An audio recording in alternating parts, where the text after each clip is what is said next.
Publikář Jakuba Malovaného Slaví rok.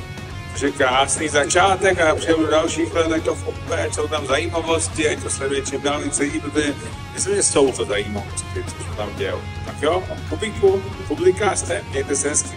Čus, sestry. Čaute. Všetko najlepšie výročiu Publikastu, veľa zdravia, veľa zaujímavých hostí a pozdravujem Jakuba Malovaného. Kamarádi, čau, Publikář slaví rok existence. Přeju všechno nejlepší a hlavně hodně zábavy. Čau. Publikář slaví své první narozeniny a slušelo by se mu zaspívat.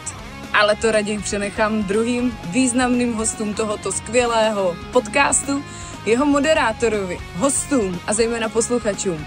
Přeju spoustu zajímavých informací, které nás přivádí do kruhu, kam bychom možná nikdy nezavítali.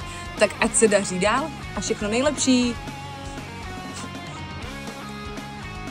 Čau, tady Kuba Ryba z Rybiček 48. Já bych chtěl Publikástu k prvnímu roku popřát jen to nejlepší a jsem velmi poctěn, že jsem byl hned v tom prvním ročníku, 3., 4. host, jestli si dobře pamatuju, a tomuto originálnímu počinu přeju jen to nejlepší a víme, že Kuba říkal, že bude růst, že to bude vymýšlet, aby to šlo ještě někam jinam a já se na to strašně moc těším, tak je to klapné.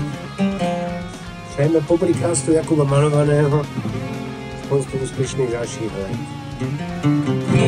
Na scéně Publikastu. Čau, já přeju za Harley Publikástu krásný první narozeniny a ještě hodně dalších let a hodně dalších rozhovorů pěknej. Ahoj.